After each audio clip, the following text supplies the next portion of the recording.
Hey guys, so yesterday they posted an interview with the game director, Mikhail Erickson, and people seem pretty positive about this interview. However, I wasn't the biggest fan of it. So, even though I know people seem to be pretty positive about it, like 7,000 likes, only 400 dislikes, I just figured I'd give my 2 cents on what I took from this interview. If you end up not agreeing with me, it is what it is. I feel like this is going to be an unpopular video anyway. But with that being said, first thing I would say that, the majority of people only really care about the performance right now because the performance of the game is in a pretty sad spot. And they only talked about it for the first 3 minutes of the video. They didn't give many details. Pretty much the only thing he said that was relevant was that they are pushing back their next content patch, which is something I asked for and I pointed out multiple times.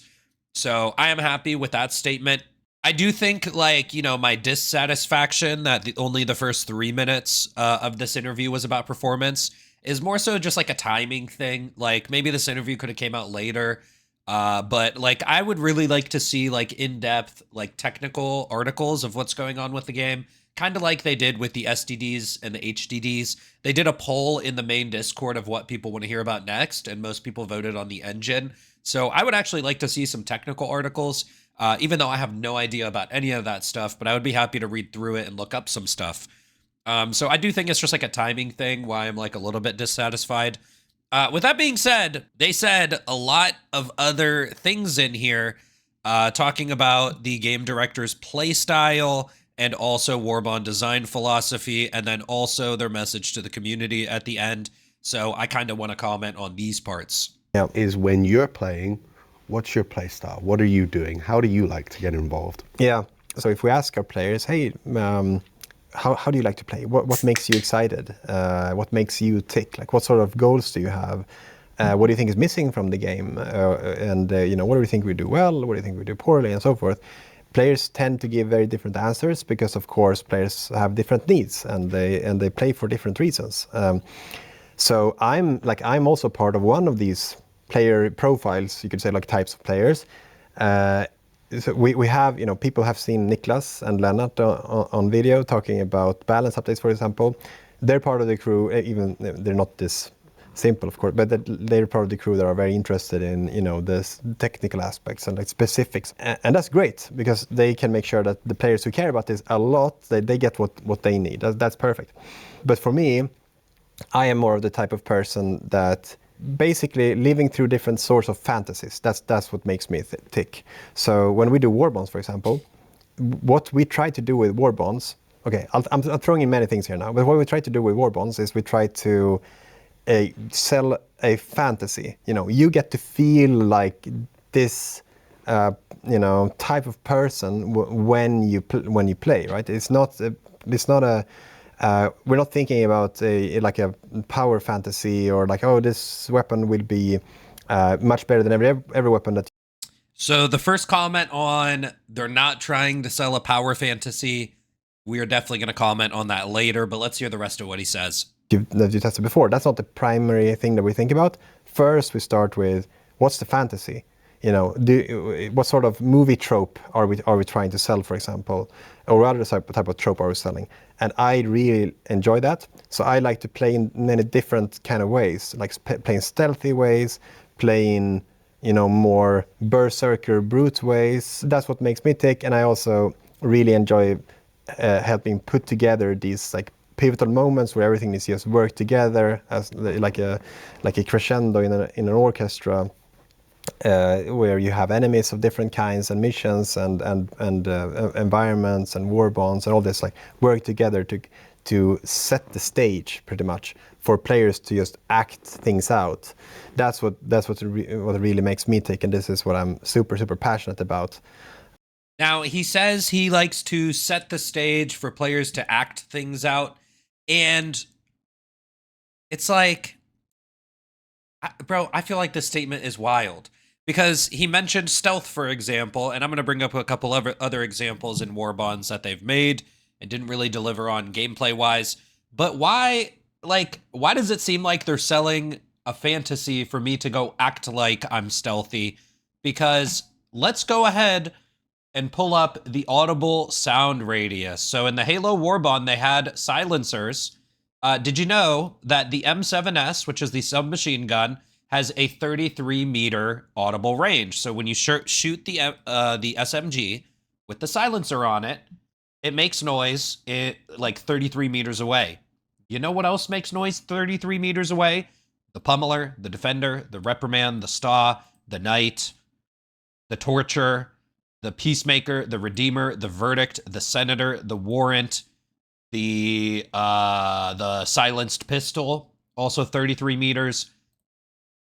I didn't even realize the Bushwhacker is apparently a stealthy weapon. So this is why my thumbnail is, we want to sell you a fantasy, we just don't want to put it in the gameplay. Because how are you going to sell me a fantasy to go play out a trope, but like, it's just all in my head? I'm supposed to just pretend like I'm being stealthy when it's not being represented in the gameplay at all, and I feel like that doesn't make sense. Now, you know, some people could say like, oh, the silencers, it's bugged, it's accidentally the same sound. Okay, fine. Well, what about the stim pistol? Because they made the stim pistol have weaker stims than normal stims. It has ammo, it has slow reload speed, it has a ridiculous amount of sway. When they first launched it, it had a ridiculous amount of spread. One of the devs commented that if they made the stim pistol able to shoot yourself and stim yourself, or if they gave it auto aim, they still think it wouldn't be good and it wouldn't be meta. So then why not do that? Why not give me the option with an auto aim stim pistol to be able to stim my teammates better in more clutch situations? Why not actually give me the gameplay incentive to be a medic? Now, the other thing as well was posts like these. This was a post about the Super Earth flag when it first came out, and someone said, I'm just saying nearly 7K of you wanted this a year ago. Now, keep in mind, this was 5 months ago, and they linked a Reddit post from a year ago with 7K upvotes of the Super Earth flag. Hey, I have that post right here. 2 years ago, make the Super Earth flag a support stratagem. Do you want to know what the top comment on this post is? If it was made into a stratagem, it should boost morale, and stats like movement speed, armor, reload speed, etc. of nearby Helldivers allow you to carry it on your back or plant it into the ground. Why aren't they putting any of this stuff in the gameplay? And I remember discussing with the community when the flag came out, tons of people were just defending it for no reason. And I feel that this is a case of just toxic positivity within the community. Everybody who defended the Super Earth flag doing nothing, all of you people would love if it did something. Because if the Super Earth flag genuinely had a good morale boost effect, to the point where it's like I'm planting a flag and then all 4 of us are huddling together with stalwarts because it gives us like boosted fire rate, for example. Everybody would love that, bro, because the actual like fantasy would be translated into gameplay.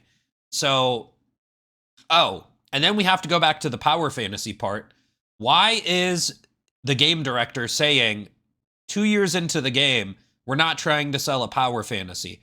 Because I've been playing the game basically since launch, and I lived through Escalation of Freedom, and I remember all the Reddit posts pointing out that the back of the box says spread democracy with overpowered weapons. I'm not necessarily asking for overpowered weapons, okay? I'm just pointing this out, that this was a large piece of feedback that they acknowledged from within the community, and then here we are a year after the 60-day plan, and it was unfortunately just a complete sham because they just like took that feedback, you know, they did the 60-day plan. And then after that, they were like, okay, we gave you the crossbow, we gave you the eruptor. That's it. We're never making that again. Like, it just feels like a concession at this point in hindsight, and they just don't do it anymore. So it's like, I never made these Reddit posts asking for this. I'm not saying I'd like, you know, and people always try to comment like, oh, you just want a one-shot a Bile Titan with a Liberator. No, the Liberator had 5 durable damage or 7 or like some low durable damage on launch. I just wanted it to be better. I just wanted it to be usable. But I feel that when a large portion of the player base pointed stuff like that out, and then again, a year later, you're saying, oh yeah, we don't want to do that. Well, then at least make the fantasy good. Like, if you're not going to sell me overpowered weapons, you're going to sell me a fantasy, at least put the fantasy into the gameplay, because I feel like I'm getting neither. So then we had him mention a message to the community. From you, the final one that we're going to ask before letting you get back to things is, what is one thing that you would like to share with the community? I would want to say first that thanks for the patience as we go through these we're so back, it's so over moments. I would say that. So that's I'm. Sometimes it's tough to live through that meme, but it's it's clear that we sometimes mess up. I think this is part of making a live service game. I really do think that we're developing this game together with the community, and I really appreciate all the feedback that we get. It's super useful to us, and we read it all. I'll say for sometimes at our detriment, but most often it's very positive. Like, it's a very positive experience, I think, to interact with the community, and I'm looking forward to interacting with the community more, as I'm sure we will do, Sean. Right? Absolutely. Yeah. So he says we take feedback and we develop the game with the community. Well, what I can say is when the Force of Law Warbond came out, I pointed out it's not working as intended, and there were bugs making the stun like 4 times faster in squad play. The de-escalator was doing way more damage in squad play. And what I had said in this video, you can see the caption right here, solo equals bad intended stun, was as soon as you fix this bug, everybody's going to say these weapons are bad, and you're going to need to buff them. And let me just ask you, have you tried the Force of Law weapons recently? What do you think of the pacifier now? Because they fixed the bug, and they didn't buff the stun value. They fixed the bug with the de-escalator. They didn't give it a compensation buff at all, because it was not a good solo weapon, in my opinion. Now, it's like I directly gave this feedback, and they only listened to the half of it, which was fixing the bugs. They said they slightly increased the stun values, but it just was not enough. They increased the stun value by like 20% when it was getting 3 times the stun value in squads. And guess what? In squads where you could actually stun things in 2 bullets from the pacifier, it wasn't all that crazy. It was decent. You could actually stun things well with it, but it wasn't overpowered even. So it's like the unintended value, which was 3 times as much, wasn't even overpowered. So what do you guys think of the pacifier right now? And another thing as well is when it comes to performance, we have been way outspoken about performance since January, early this year. I've been talking about the high kill automaton guaranteed crash since Escalation of Freedom, since a year ago. I've been talking about the AI calculations update, which instantly on my old PC gave me minus 20 FPS on bots that patch. And the very first bot game I played, Crash, I gave them that feedback. So not only are they not listening to like the balance feedback, they're also not listening to the performance feedback. Odo's PC just crashed yesterday. Or 2 days ago. A day or 2 ago now, where it hardlocked his PC. Now, was it specifically Helldivers that hardlocked his PC? Probably not, but I do think it probably overheated his CPU, which led to a fatal crash. And, people might be wondering, like, how often are PCs actually hardlocking? How bad is the stuttering? Well, you wouldn't know if you went on Reddit. Did you know that on the main Reddit, they deleted performance posts over and over and over and said, go post them in our performance mega thread? And then they deleted the performance mega thread. Here was a post about it. The mega thread was taken down, so here's a list of ongoing issues. For those unaware, the mods tried to remove any post about ongoing and new issues in the game and tried to pile it into a mega thread, which didn't work. Understandably, it got a lot of backlash, and not even 2 days in, and now the mega thread is down. I assume it means we can post about issues now. So where is the feedback going? And that's my problem with it's so over, we're so back. Because if you make the same mistakes, I just feel like you're lying to me. when I provide feedback and then you say to leave more feedback. I feel like I'm wasting my time, honestly, genuinely.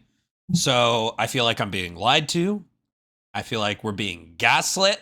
I feel like I'm being a little bit dramatic right now, but it is what it is. And so that's my take on this dev interview. Let me know what you guys thought about it in the comments down below. Like the video if you like it, dislike it if you don't. I'll see you guys next time. Peace.